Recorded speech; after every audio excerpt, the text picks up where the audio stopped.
యాడికి 9వ మండల మహాసభలు చాలా ఘనంగా ఇక్కడ నిర్వహించడం జరిగింది. అదేవిధంగా ప్రధానంగా యాడికి కాలంకు నీరు ఇవ్వాలని, రాయల చెరువు కాలంకు నీరు ఇవ్వాలని, ఇక్కడ ఉన్నటువంటి జూనియర్ కాలేజీని స్థాపించాలని చెప్తే పెండేకల రిజర్వాయర్కి 0.6 TMC ఇవ్వాలని ఈ డిమాండ్లతో ఈ బ్రహ్మాండమైనటువంటి ర్యాలీ బహిరంగ సభ అక్కడ నిర్వహించడం జరిగింది. చాలా కాలం తర్వాత కమ్యూనిస్ట్ పార్టీ కార్యకర్తలు ఇవాళ మొత్తం అంతా ఉన్న ప్రజలందరూ కూడా గ్రామాల నుంచి ఈ కార్యక్రమంలో భాగస్వాములైనటువంటి వారందరికీ కూడా అభినందన తెలియజేస్తా ఉన్నాం. ఈ రాష్ట్రంలో కేంద్రంలో అధికారంలో వచ్చినటువంటి పార్టీ ఇవాళ చంద్రబాబు నాయుడు ఎన్డీఏ కూటమి, అదేవిధంగా భారతీయ జనతా పార్టీ కేంద్రంలో అధికారంలో వచ్చారు. ఇవాళ చంద్రబాబు నాయుడు 1 సంవత్సరం కాలం పూర్తి చేసుకున్నాడు. మహానాడులను కూడా పండుగ చేసుకోమంటా ఉన్నాడు.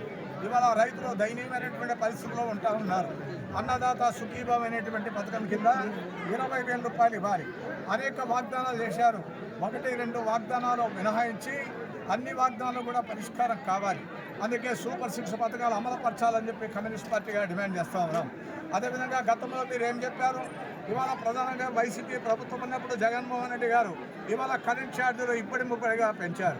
నేను అధికారంలో వస్తే కరెంట్ ఛార్జీలు తగ్గిస్తామన్నారు. కానీ ఇవాళ కరెంట్ ఛార్జీలు 15,485 కోట్ల రూపాయలు అంతా కూడా భారం ప్రజలపైన వేశారు. అదేవిధంగా ఇవాళ స్మార్ట్ మీటర్లు బిగిస్తూ ఉన్నారు. ఈ రాష్ట్రంలో 18 లక్షల వ్యవసాయ పంపు సెట్లకు ఇవాళంతా కూడా బిగించాలని చెప్పి ప్రయత్నం చేస్తూ ఉన్నారు. స్మార్ట్ మీటర్లు రైతుల వ్యతిరేకత వచ్చింది కాబట్టి కొంత ఆగినారు, తగ్గినారు. కానీ ఇవాళ అంగళ్లకు, పరిశ్రమలకు, దుకాణాలకు, వాణిజ్య సముదాయాలకు, గృహ వినియోగదారులకంతా కూడా స్మార్ట్ మీటర్లు బిగిస్తూ ఉన్నారు. 35,000 రూపాయలంతా కూడా మీరు గుంజుకోవడానికి ప్రయత్నం చేస్తూ ఉన్నారు. అందుకే తక్షణమే సెకీ ద్వారా ఏదైతే మీరు ఒప్పందం చేసుకున్నారో, సోలార్ ఎనర్జీ కార్పొరేషన్ ద్వారా ఏదైతే ఒప్పందం ఉందో ఆ ఒప్పందాన్ని రద్దు చేసుకోమంటా ఉన్నాం. గతంలో కూడా అవినీతి జరిగింది. అదాని అనేటువంటి పెద్ద మనిషి ఇవాళ అన్ని 5 రాష్ట్రాలకు లంచమిచ్చాడు. గత ప్రభుత్వానికి కూడా లంచమిచ్చినాడు. అందుకే ఇవాళ 1,750 కోట్ల రూపాయల లంచమిచ్చి వారిపైన అమెరికాలో కూడా కేసులు ఉన్నాయి. అదాని పైన 8 మంది పైన కేసులు పెట్టారు. న్యూయార్క్ కోర్టులో కేసులు ఉన్నాయి. అయినప్పుడు కూడా ఇవాళ సోలార్ ఎనర్జీ కార్పొరేషన్ ద్వారా వాళ్ళ కరెంట్ ఛార్జీలు పెంచేటువంటి చంద్రబాబు నాయుడు యొక్క ప్రభుత్వాన్ని ఎండగడతా ఉన్నాం. ఈ రాష్ట్ర వ్యాప్తంగా ఇవాళ 5వ తారీఖున, జూలై 5వ తారీఖున చలో కరెంట్ ఆఫీస్కి వెళ్తా ఉన్నాం. కరెంట్ కార్యాలయాల ముందు ధర్నా కార్యక్రమం నిర్వహించబోతా ఉన్నాం. కరెంట్ ఛార్జీలు ఉపసంహరించాలి. స్మార్ట్ మీటర్లు ఉరితాలు వేసేటువంటి రైతులకు అవన్నీ కూడా వెనక్కి తీసుకోవాలని చంద్రబాబు నాయుడు డిమాండ్ చేస్తూ ఉన్నాం. కేంద్రంలో అధికారంలో వచ్చినటువంటి ప్రభుత్వం మీరు ఇచ్చినటువంటి వాగ్దానాలు ధరలు తగ్గించాలి. సంవత్సరానికి 2 కోట్ల ఉద్యోగాలు ఇస్తామన్నారు. అవి వెంటనే అమలుపరచాలి.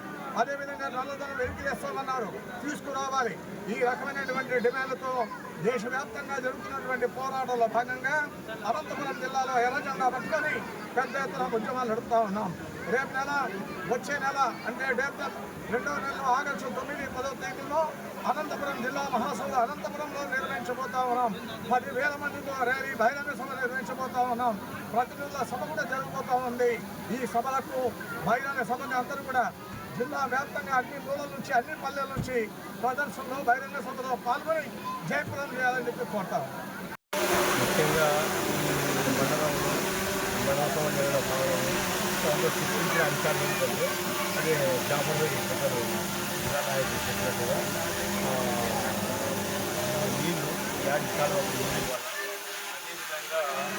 అదేవిధంగా జూనియర్ కాలేజీ డిమాండ్ తర్వాత రైతులకు విత్తనాలు సక్రమంగా రాకపోవడం తర్వాత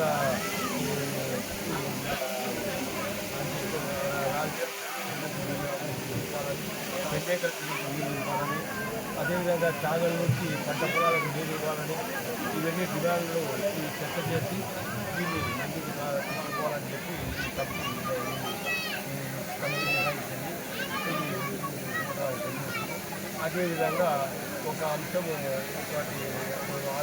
ఇబ్బందికరమైన అంశం తల్లిదండ్రులు పిల్లలకు ఒక 20 సంవత్సరాల 30 సంవత్సరాలకు చాలా ప్రాణాంతకంగా పెంచితే ఒక యాప్ ఏది బెట్టింగ్ యాప్ అనే యాప్ ద్వారా చాలామంది పిల్లలు దానికి బానిసలై చనిపోతూ తల్లిదండ్రులు జీవోత్సవాలుగా తయారు చేస్తూ భర్తలు చచ్చిపోతే భార్యలు అరణ్యరోధంగా ఉంటూ పిల్లల అనాథలైతూ ఇట్లా ఉన్నాయి. తక్షణం ఆ బెట్టింగ్ యాప్ను రద్దుపరిచి దాన్ని బ్యాన్ చేయాలని చెప్పి తెలియజేస్తూ ప్రభుత్వం వెంటనే దాంట్లో తెలిసి దానికి పెద్ద ఎత్తున ఒక కార్యక్రమం యాడికో తీసుకుపోతున్నాం. తల్లిదండ్రులు ఒకవైపు ఈ యువకులు ఒకవైపు పెద్ద ర్యాలీ నిరసన ర్యాలీ తెలియజేస్తున్న కమ్యూనిటీ పార్టీ కదా. దాన్ని అదే ఈ యాప్ పెట్టిన వాళ్ళను మాత్రము తీసుకొచ్చి చట్టరీత్యా ఉరి తీయాలని డిమాండ్ చేస్తూ అదేవిధంగా ఈ ప్రభుత్వాలకు దోషులు చేయాలని చెప్పి చనిపోయిన వాళ్ళకు ఈ ప్రభుత్వాలు తక్షణం నష్టపరిహారం చెల్లించాలని చెప్పి తెలియదు. అదేవిధంగా క్షమాపణ తెలియజేయాలని చెప్పి తెలియజేస్తూ